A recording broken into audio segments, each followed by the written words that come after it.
How's it going today, guys? Welcome back to my series here on investing in the stock market for beginners. And in this section, we're going to be talking about buying and selling stocks and the actual process of doing this, buying and selling your first stocks. Now, while I am covering this section early on, this is certainly not the next step in the logical sequence of events because really, if you're a complete beginner, you want to really get your strategy down and decide what it is you want to invest in before you go out there and start buying and possibly selling stocks. I know a lot of people get very excited early on. They want to be investors. They want to buy their first stock. And really, you want to make sure you solidify an educational foundation before you go out there and start investing your hard-earned money into stocks. But I want to go ahead and cover this section now, but do understand that I'm not recommending that you start buying and selling stocks if you are a complete beginner. You're going to want to spend more time researching and studying on your own, and also we're going to cover a lot more in this series here. But for now, I just want to cover this in case you want to get started by opening up your brokerage account and start looking at different brokerage accounts out there available to you. And it's going to be different based on what location you live in. Later on in this series, we are going to talk about some European brokerage accounts, but for now, this is going to be United States specific advice as far as the recommendations that I make. So this is the basic process of buying and selling a stock. First of all, you need to open a brokerage account. This is going to be where you go out and buy and sell your stocks. It's very similar to a car dealer, kind of like if you were trying to buy a new Ford truck, you wouldn't just call up the Ford Motor Company and say, hey, I want to buy an F-150. You would go to a local car dealer in order to buy that car. Pretty much what a stockbroker is it's a stock dealer. It's just like that car dealer where in order to go buy a stock, you can't just call up the NASDAQ or the New York Stock Exchange. You have to go through a broker or a dealer very similar to a car dealer. So once you've done that, once you've opened a brokerage account, you're going to decide on a strategy, and we're going to talk about that briefly here in this section. The next thing you're going to do is you're going to find a stock that fits that strategy. You're going to decide how many shares you want to buy. Then you're going to choose what your order type is. There are a couple of different ones. We're going to cover that later on in this series, but first of all, in this section, we're going to talk about the most simple one, which is a market order. And then finally, you're going to go ahead and execute that trade. Now, first of all, what you guys are going to do is decide on a brokerage account, and I would recommend spending a couple of hours researching what your different options are out there. Personally, I use Robinhood for the majority of my investments. However, I do still have some within Scottrade, and there are some pros and cons between the two of these. So what should you look at as far as opening a brokerage account? Well, this process is going to be very similar to opening a bank account. Later on, we're going to talk about the pros and cons of these, but if you're actually just looking to open the account, here's what you should expect to have ready in order to do this. So first of all, you're going to complete the application, and if you're doing Robinhood, this will be right on your phone. Second, you're going to verify your identity. Usually they need two forms of ID, whether it be your birth certificate or your license or social security number. And then third, you are going to fund the account. You may decide you want to mail a check, or you want to stop over at a branch office and deposit cash, or you may just link it to your bank account, which is typically what I do. Now later on, we're going to go into more detail about the cash versus the margin account, but for the time being, understand that most beginners are going to want to start off with a cash account. You don't want to be messing around with margin early on, but we're going to talk about that more later on in this series. Now, I'm assuming most people are interested in doing this with Robinhood, as that is the most popular trading app among young people in the United States. So I took this off the Robinhood website. This is the basic sequence of events for opening a Robinhood account. They say it takes about 4 minutes. Number 1, create your Robinhood profile. Number 2, enter your contact information. Number 3, verify your identity with your social security number. Number 4, fund your account. And then number 5, make sure you download that Robinhood app. That is all you have to do, and then you can be up and running with your own brokerage account. I have noticed that with other ones out there, like when I applied to have a Scottrade account, it took me about a week to verify my identity, and there was a lot more paperwork. So that's something else you might want to consider as well, is how long it actually takes to complete that process. But before you go out there and open an account with Robinhood, I want you to consider a couple of different factors here, okay? And these factors should be considered before you open any brokerage account. First of all, how much money do you have? Some brokers have a minimum account balance of around $500 to $2,000. Robinhood does have a $0 minimum account balance, but I know when I opened my Scottrade account, the minimum balance was $500. So if you are looking at different online brokers out there, or maybe an in-person broker, a full-service broker, you're going to want to make sure you know what the minimum account balance is to see if you can even fulfill that.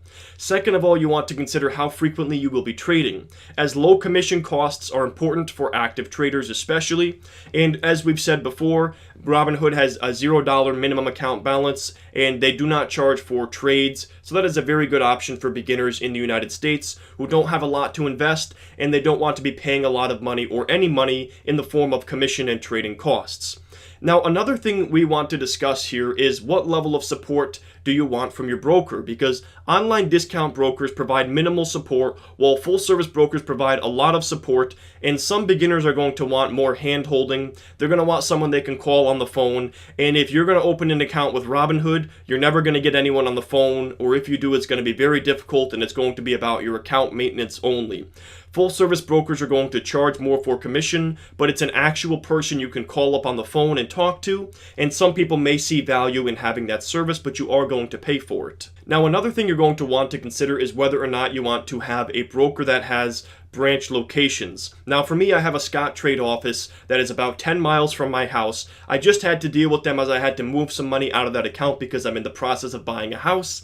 And so I was able to call them up on the phone and stop over and pick up my check. Now, that was really convenient for me because I could drive over there and grab my money. And I like having the fact that I have them right in pretty much in my backyard. I can drive about 10 miles and stop at that branch office, and I can call them up and get an actual person on the phone.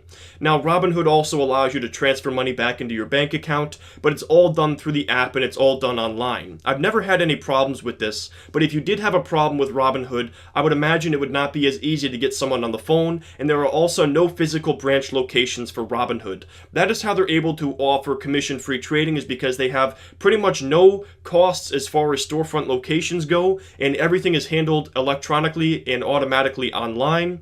So for some that is a pro, and for others that is a con. So you do want to consider whether or not you want to take advantage of those physical branch locations like some brokers like Scottrade offer. And then a final thing you might want to consider as well is the taxes. Later on, we're going to talk about a type of account known as a self-directed Roth IRA, where you can trade and not worry about taxes as long as you're putting that money away for many years and you're not going to be touching it until a certain age. And that is a great option for beginners, especially long-term investors. But that is going to be something we cover later on in this series, but I just wanted to pique your curiosity about that now. So now you want to decide what your actual investing strategy is, and let's go ahead and use two examples here of a growth-oriented strategy and then an income-oriented strategy.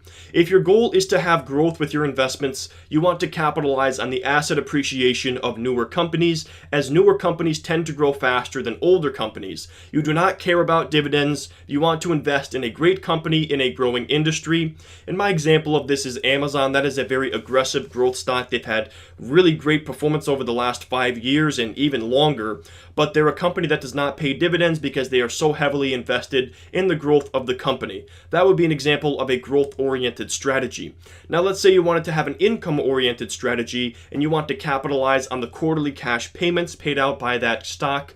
You want asset appreciation to be a secondary goal. You also care about whether or not that asset is appreciating over time, but you're not looking for any stellar growth out of this stock. Your plan is to invest in an income stock and reinvest the quarterly dividends in order to earn compound interest, as we discussed in the last section. And you want to invest in a time-tested company with stability. And my example of this is AT&T. Now notice to the right of those stocks I have a symbol. For Amazon it is AMZN, and for AT&T it is the symbol T. That is the actual stock symbol you'll be typing into your brokerage account when you're looking up this stock. Or if you go on Google and you're looking to get a quote for this stock, you will type in AMZN stock or T stock in order to get that stock quotation. So next up, you want to decide on the number of shares that you are looking to buy. Here's a few examples of strategies you may decide to follow. Are you buying all of the shares at once, and this would be lump sum investing? Not something that I personally recommend. Are you accumulating shares over time following a strategy known as dollar cost averaging, where you're buying shares every single month regardless of if they are up or down, and over long periods of time you pay the market average for those shares? That, in my opinion, is the best strategy to follow. And then third of all, maybe you are taking a small initial position in a stock where you have the ability to average down. So maybe you start off by putting 20% of what you plan to own of that stock in it, and over time as that price falls, you accumulate more shares and lower your average price paid per share.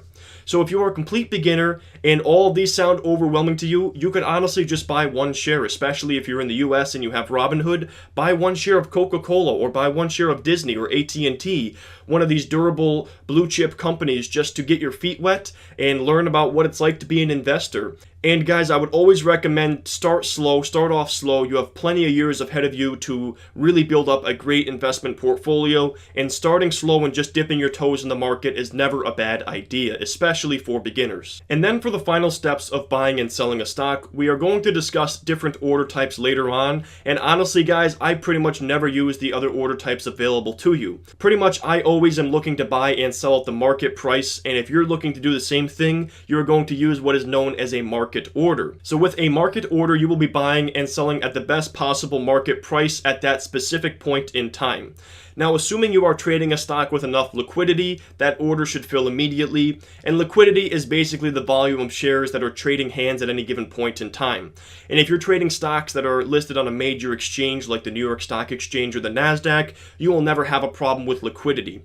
The time when you'll have problems with liquidity is when you are trading in the over-the-counter markets and you're trading a stock with a very low trading volume. If you are trying to move thousands or tens of thousands of shares, you might have trouble actually filling that order, as there may not be a buyer or a seller on the other end waiting to buy or sell shares. But when you're trading on the major exchanges, there are always people looking to buy and sell shares of that stock, and you should never run into any issues with trying to get your order filled with a market order. So like I said, market orders are perfectly fine for beginners and long-term investors, and I rarely use any other order types out there because I know what I'm looking to buy for, and I really don't care about a very small price fluctuation of a couple of pennies. That really doesn't matter to me in the long term.